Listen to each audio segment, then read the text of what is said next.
17 avril de chaque année est célébrée la journée mondiale de l'hémophilie. Et pour l'année 2021, la commémoration a lieu sous le thème «S'adapter au changement, perdurer les soins dans un nouveau monde». Avez-vous déjà entendu parler de cette maladie peu connue mais qui existe bien à travers le monde? Il s'agit là d'un trouble hémorragique qui se traduit par l'incapacité du sang à coaguler, ce qui entraîne dans certains cas graves un saignement incontrôlé. Une fois de plus, j'ai l'honneur de recevoir sur ce plateau d'Instant Santé le docteur Léonie Ledaga. Elle est hématologue au centre hospitalier universitaire de Libreville. Merci docteur d'avoir répondu à l'invitation de Gabon 24.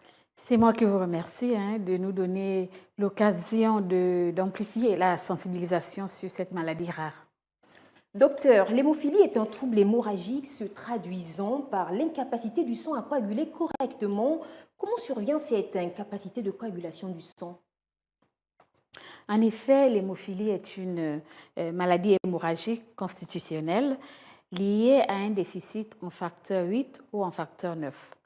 Le facteur 8, encore appelé facteur antihémophilique A, et le facteur 9, appelé facteur antihémophilique B, sont des molécules présentes dans le sang qui sont impliquées avec d'autres substances au phénomène de la coagulation. Le déficit donc en l'un ou l'autre de ces facteurs va entraîner une insuffisance de la coagulation du sang. Alors, docteur, est-ce qu'il y a des types d'hémophilie qui existent? Oui. Lesquels? Les hémophilies sont classées en fonction du type du facteur qui est déficitaire. On a l'hémophilie A lorsque le déficit touche le facteur 8 et l'hémophilie B lorsque le déficit touche le facteur 9. Et en fonction de la sévérité, on distingue l'hémophilie sévère lorsque le taux du facteur est inférieur à 1%, l'hémophilie modérée lorsque le taux du facteur est compris entre 1 et 5% et l'hémophilie mineure lorsque le facteur est supérieur à 5%. De tous ces types cités, quel est le plus fréquent ici au Gabon? Au Gabon, comme partout dans le monde, le plus fréquent est l'hémophilie A. Sur les 30 patients recensés au Gabon, nous avons 2 patients qui ont l'hémophilie B, le reste a l'hémophilie A.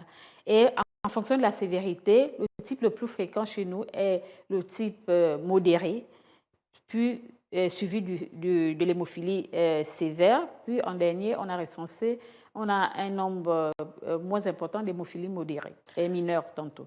Docteur, dites-nous, que se passe-t-il exactement dans le sang d'une personne atteinte de l'hémophilie?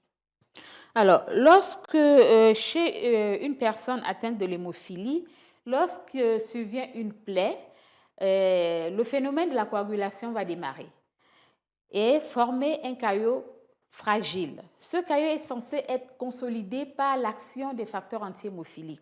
Donc, chez les patients qui ont un déficit en facteurs antihémophiliques, on n'aura pas la consolidation, la solidification de ce caillot. Ces patients vont donc, devant une blessure, avoir un caillot fragile. Et ce caillot fragile va entraîner la persistance de l'hémorragie si rien n'est fait. Docteur, nous voulons savoir ce qui se passe également en termes de genre. Quel est le genre le plus exposé à cette maladie? L'hémophilie est couramment définie comme étant une maladie du garçon. Effectivement, c'est le garçon qui est le plus souvent touché parce que l'hémophilie est une maladie génétique. Le gène qui exprime la détermination du facteur 8 ou du facteur 9 est situé sur un chromosome sexuel. Les chromosomes sexuels sont différents. La femme a 2 X et l'homme a un X et un Y. Le gène étant sur le chromosome X. Lorsque le gène est muté chez la femme sur un X, elle a un deuxième X pour compenser l'anomalie. Mais lorsqu'il est muté chez l'homme n'ayant qu'un seul X, lorsque le gène est muté, il n'y a pas un autre X qui puisse compenser. Du coup, la femme va être conductrice, même si elle porte l'anomalie, mais elle ne fera pas la maladie. Mais l'homme va faire la maladie parce qu'il ne peut pas compenser le déficit qui est situé sur un X. Et donc, les deux sexes sont exposés à l'hémophilie? Les deux sexes sont exposés, mais le plus souvent, c'est l'homme qui fait la maladie. Il y a quelques rares cas dans le monde de femmes qui font la maladie. Ce sont des situations génétiques encore beaucoup plus complexes, mais le plus souvent, ce sont les hommes qui font la maladie. Dites-nous, docteur, sur quoi repose le diagnostic même de cette maladie?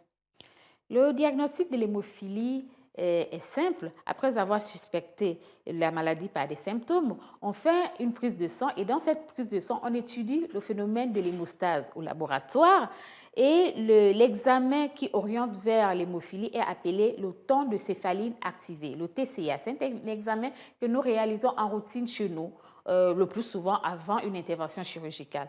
Lorsque le TCA est allongé, on suspecte l'hémophilie et on va doser les facteurs anti-hémophiliques. Et le diagnostic est confirmé devant donc un déficit de facteurs anti-hémophiliques. Peut-on également faire recours à un diagnostic prénatal? Effectivement, de plus en plus, c'est l'idéal. Dans les pays développés, le diagnostic est fait de plus en plus tôt chez la femme enceinte lorsqu'il y a une anomalie dans la famille. Donc, on prélève des cellules de l'enfant et on fait le diagnostic. On cherche le déficit. Quelles sont les manifestations même de l'hémophilie, docteur? Alors, les manifestations de l'hémophilie vont donc être le syndrome hémorragique. Et ce syndrome hémorragique s'exprime sous deux formes. Il y a les hémorragies extériorisées et les hémorragies internes. Les hémorragies extériorisées, lorsque le patient se coupe, il va saigner pendant longtemps. C'est plus simple à reconnaître, tout le monde est interpellé, on met en route une prise en charge. Mais le plus difficile, ce sont les hémorragies internes. Ces hémorragies internes vont se manifester par des saignements sous-cutanés qui vont se manifester par des bleus, des rougeurs. Souvent, si on ne fait pas attention, on passe à côté du diagnostic. Ou alors, il y aura des saignements intramusculaires, ce sont des hématomes qui vont se manifester par des gonflements des muscles et des douleurs. Et le plus fréquent chez l'hémophile, ce sont des saignements intra-articulaires appelés hémarthroses. Ces hémarthroses sont vicieuses parce que si on n'est pas averti, on ne va pas penser à l'hémophilie. Ce sont des gonflements des articulations associés à des douleurs atroces qui surviennent fréquemment chez le patient hémophile. Dites-nous, quels sont les dangers liés à cette maladie? Alors, cette maladie est une maladie qui peut mettre en jeu le pronostic vital du patient qui n'est pas pris en charge, surtout qui n'est pas connu hémophile. L'hémophilie peut présenter des saignements simples dont je vous ai parlé, mais lorsque le saignement se situe au niveau d'un muscle profond, supposons au niveau de l'abdomen, si on ne fait pas attention, il va se mettre à saigner dans son abdomen et se vider de son sang et engager son pronostic vital. Donc, le risque vital est engagé. Dans un deuxième temps, il y a le pronostic fonctionnel parce qu'à terme, lorsque le patient n'est pas correctement pris en charge, il y a des complications qui s'installent et les complications les plus fréquentes sont les complications articulaires. Il y a avec le temps, avec l'âge, des destructions articulaires et chez nos patients que nous avons recensés à l'âge adulte, il y a des séquelles articulaires qu'il faudra prendre en charge. Comment la personne souffrant de l'hémophilie peut-elle vivre finalement? C'est très difficile. C'est très difficile la vie d'un hémophile. C'est pourquoi la communauté internationale s'investit pour nous aider à accompagner ces patients. Pour améliorer la qualité de vie d'un hémophile, il faut qu'il y ait une prise en charge médicale. L'idéal, c'est qu'il y ait un centre de suivi des hémophiles pour que les patients puissent être référés dans ce sens et que le personnel, les experts puissent les accompagner tout au long de leur vie. La prise en charge se fait toute la vie. Ils font fréquemment des hémorragies. Il faut que ces symptômes doivent être pris en charge et les familles doivent être accompagnées parce que la maladie étant difficile, il y a un impact psychologique important qu'il faudra prendre en charge pour aider toute la famille. S'agissant de la prise en charge, nous reviendrons au cours de cette émission. Cependant, dites-nous, docteur, y a-t-il des activités à privilégier? Ah oui, l'idéal, les sports violents sont contre-indiqués, mais il est important que l'hémophile ait une activité modérée, accompagnée par des spécialistes de la médecine physique.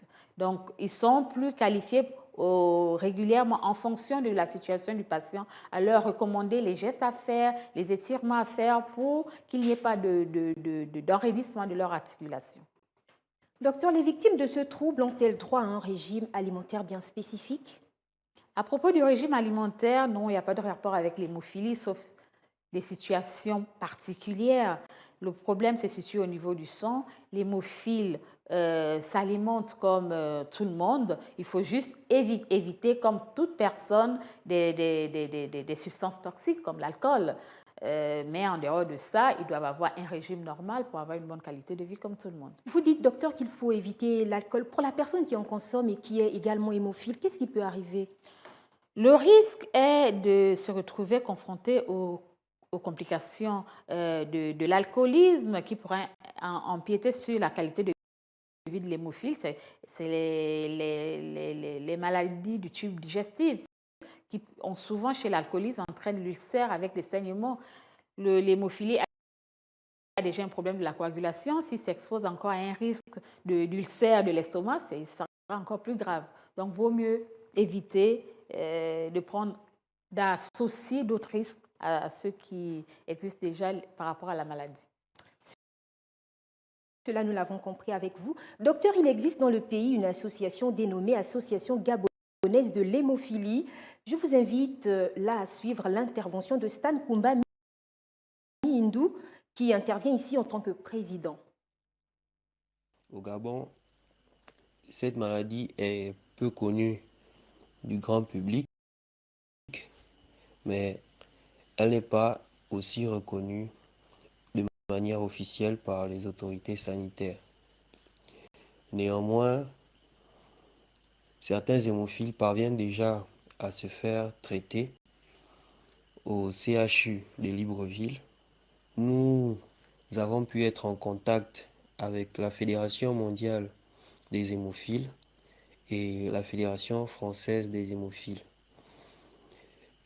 Ces fédérations-là nous envoient des dons de facteurs. Donc, ce sont des médicaments.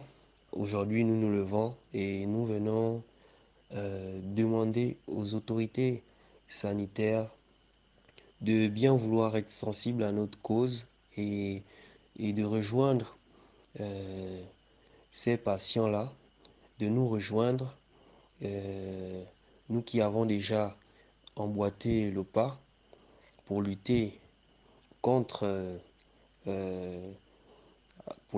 cette maladie, pour lutter contre ce que nos familles aujourd'hui subissent, ce que nos enfants subissent. Notre association a décidé de porter ces activités vers une sensibilisation massive.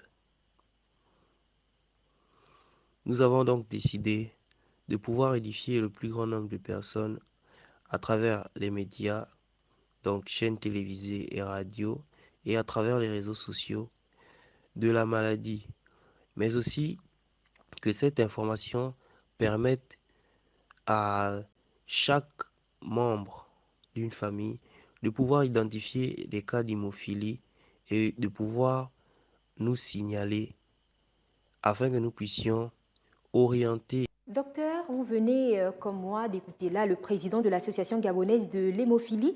Est-ce qu'il vous arrive de travailler avec cette association? Ah oui, lorsque nous avons été encouragés de commencer la prise en charge des patients hémophiles, particulièrement par l'Association française de l'hémophilie, à travers un organe spécialisé appelé l'Alliance franco-africaine de traitement de l'hémophilie qui a lancé un appel d'offres aux pays francophones. C'est cet appel d'offres que nous avons saisi pour initier la prise en charge de l'hémophilie. Dans les recommandations, il était prévu d'identifier un médecin spécialiste, bénévole, qui devrait recenser des patients et d'inciter la formation d'une association. Donc, c'est ce que nous avons fait et Dieu merci. Et il y a une association qui a été créée, qui est déjà reconnue du ministère de l'Intérieur, qui commence, tant bien que mal, à mener un certain nombre d'activités. Donc, nous travaillons conjointement avec cette association pour les pousser à mieux connaître leur maladie et pour leur montrer des possibilités qui existent dans notre pays qui peuvent améliorer leur qualité de vie. Et ensemble, nous visons l'intégration de la communauté internationale. En particulier, notre objectif est de devenir organisation membre de la Fédération mondiale d'hémophilie pour profiter de la formation et des dons qui sont dédiés aux patients hémophiles dans le monde. Car le slogan de la Fédération mondiale de l'hémophilie, c'est le traitement pour tous. Donc, avec le soutien de la Fédération mondiale de l'hémophilie, nous avons commencé le travail qui nous a permis de mettre en lumière l'existence de la maladie. Et petit à petit, nous souhaitons toucher les autorités pour pouvoir organiser sur le plan national la prise en charge de cette maladie et surtout inviter les familles qui ont des patients qui présentent des symptômes qui font évoquer l'hémophilie à se rapprocher vers nous au centre hospitalier universitaire de Libreville. Il suffit de venir prendre un rendez-vous en hématologie. Nous allons recenser tous ces patients. Ce recensement nous permettra de connaître la réalité de l'hémophilie au Gabon et surtout leur permettre de bénéficier de l'amélioration de l'organisation de la prise en charge de l'hémophilie chez nous. Docteur, tout est dit.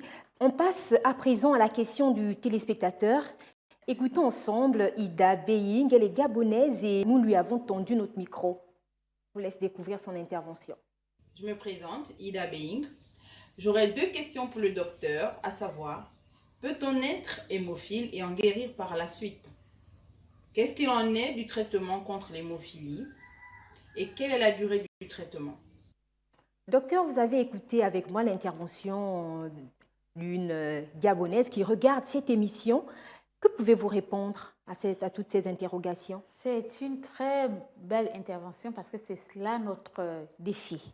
On est hémophile, c'est une maladie génétique. On est hémophile, on vit avec l'hémophilie, on meurt hémophile. Maintenant, il faut qu'il y ait une prise en charge. Les médicaments existent. Il y a plusieurs types de médicaments en fonction de la fabrication du médicament. La référence, c'est le concentré de facteurs anti-hémophiles, qui est fabriqué par des firmes pharmaceutiques et dont le coût est exorbitant pour les patients dans les pays en développement. Puis, il y a ce qu'on appelle les cryoprécipités qui peuvent être fabriqués dans les centres de transfusion sanguine. Et ensuite, il y a le plasma frais congelé qui est disponible chez nous. Et c'est ce que nous utilisons en dehors des dons humanitaires pour soulager nos patients. Donc, tout le challenge est dans la prise en charge de ces patients. L'idéal au Gabon, comme partout ailleurs, pour améliorer la prise en charge de l'hémophilie, est de construire les centres de traitement de l'hémophilie parce que l'hémophilie, c'est une maladie qui est prise en charge par l'hématologue, certes, mais c'est une maladie multidisciplinaire. Autour de l'hématologue, il y a d'autres spécialistes qui doivent intervenir pour améliorer la prise en charge de l'hémophilie. Mais ça, il faut qu'il y ait un centre de référence pour drainer tout le monde, et les patients et les spécialistes, afin de mettre en place une organisation adéquate pour améliorer la qualité de vie de l'hémophilie.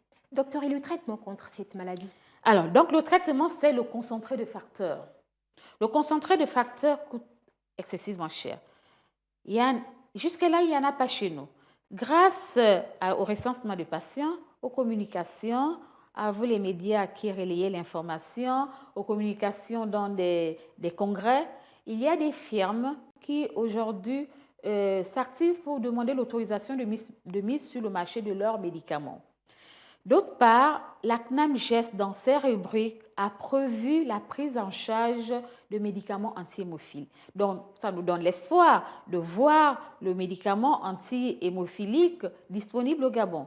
Nous allons donc commencer, dès que les firmes ont l'autorisation de mise sur le marché, de prescrire et de soumettre nos demandes à la CNAM-GES qui verra dans quelle mesure ils peuvent accompagner les patients d'une part, et d'autre part, nous sollicitons donc le ministère de tutelle de voir dans quelle mesure tout cela peut s'organiser pour faciliter la prise en charge de l'hémophilie. Nous sommes sur le terrain et nous sommes disponibles pour le faire. Docteur Léonie Ledaga, écoutons à présent le témoignage d'une mère qui vit avec un enfant hémophile. J'ai su que mon petit garçon était hémophile lorsqu'il avait 3 ans. Il s'est blessé au niveau de la bouche et il a saigné pendant près d'1 semaine. Pendant 1 semaine, je l'ai amené partout dans les hôpitaux. On me donnait des sirops par-ci, des injections qui n'avaient rien à voir avec ce qu'il avait par là.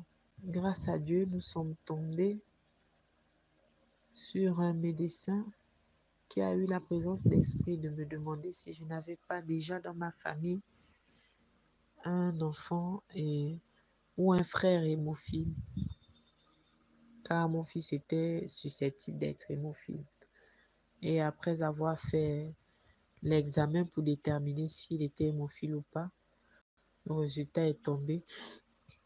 On a déclaré que mon fils était hémophile. Le coût du médicament s'élève à près de 400 000. Pour mon fils, il a besoin de 3 doses par semaine. Par mois, essayez de faire le calcul.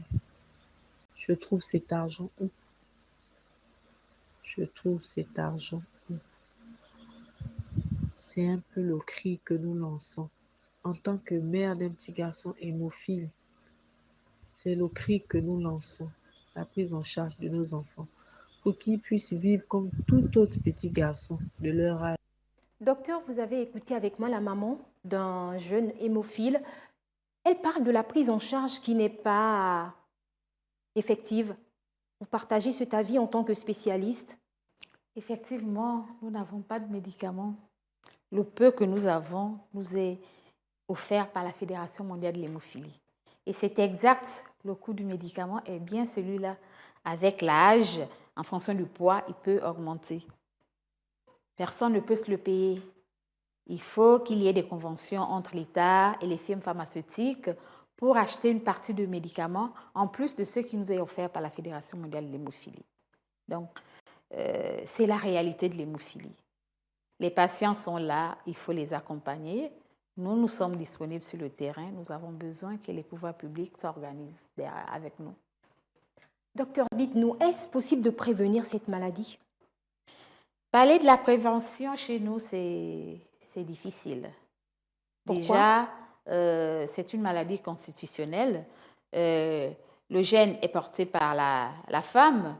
Il est difficile, spontané, de savoir si la femme est conductrice ou pas. Sauf si on doit faire les tests à tout le monde. Et même dans les familles où il y a déjà des cas d'hémophiles, ce n'est pas évident de pouvoir tester, de faire l'étude génétique chez les patientes susceptibles d'être conductrices. Parce que ça coûte cher et ce sont des études génétiques qui ne se font pas chez nous. Donc la prévention, c'est difficile.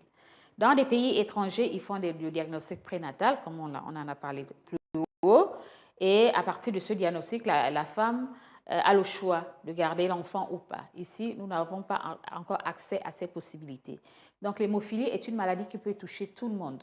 Il y a ceux qui ont déjà des ascendants, des patients hémophiles dans leur famille qui seront les plus susceptibles d'avoir des patients et des garçons hémophiles. Mais l'hémophilie apparaît aussi de nouveau chez des patients qui n'ont aucun cas dans la famille. Et un jour, une femme qui porte un enfant va faire un enfant qui va présenter des troubles hémorragiques. On fait le test, c'est l'hémophilie. Donc, c'est une maladie qui peut toucher tout le monde à n'importe quel moment. Ce qu'il faut faire, c'est de mettre en place des services pour la prise en charge de ces maladies. En dehors, autour de l'hémophilie, il y a d'autres maladies hémorragiques. Donc, le vœu de la Fédération mondiale de l'hémophilie, c'est de créer des centres dans lesquels on va prendre en charge les troubles de la coagulation. Et ces troubles de la coagulation, en dehors de l'hémophilie, il y en a d'autres chez nous qui touchent aussi bien les femmes. Ce n'est pas le moment d'en parler. Plus tard, on en parlera, mais il y en a d'autres. Donc, ça vaut la peine, lorsqu'on a formé des compétences, de leur donner les moyens pour aller rechercher ces pathologies dites rares, mais qui existent chez nous et les prendre en charge parce que tout de même, nous avons des moyens. Dans nos hôpitaux, il y a des moyens que nous pouvons exploiter pour prendre en charge ces patients. Il suffit de mettre en place une bonne organisation. Docteur, nous sommes arrivés au terme de cette émission. Un mot de la fin avant de nous quitter? Alors, pour la conclusion, là, le mois d'avril, le 17 avril, nous commémorons la Journée mondiale de l'hémophilie. Le but de cette journée est de sensibiliser le grand public, de sensibiliser la population générale de l'existence de la maladie chez nous, de sensibiliser le personnel médical de l'existence de la maladie chez nous, de ne plus passer à côté, d'y penser. Parce que quand on ne sait pas que la maladie existe, nous, personnel médical, nous ne nous investissons pas sur la connaissance de cette maladie. L'hémophilie existe chez nous, il faudra y penser. C'est de sensibiliser les familles. Il y a encore des cas à Libreville, on entend parler, mais qui ne viennent pas chez nous. Ils peuvent rester chez eux tant que tout se passe bien. Mais dans ce cas, ils font de l'hémophilie une maladie d'urgence. L'hémophilie n'est pas une maladie d'urgence. On vit avec, on doit être accompagné. N'attendons pas des situations d'urgence pour venir en catastrophe aux urgences et être dessus. Venez vous faire recenser, venez vous faire connaître pour qu'ensemble, on essaie d'améliorer la prise en charge des personnes touchées. Voilà qui est dit. Merci, Dr Ledaga, d'être passé sur ce plateau de Gabon 24. C'est moi qui vous remercie. Merci à vous également de nous avoir regardés. N'oubliez pas que l'hémophilie est une maladie rare, mais qui existe bien. Les cas recensés dans le monde en général et au Gabon en particulier en sont la parfaite illustration. Ayez les bons réflexes, ne négligez en aucun cas les consultations en cas de maladie pour une réponse rapide, efficace, mais surtout adaptée. Je vous dis à très bientôt sur Gabon 24 et n'oubliez pas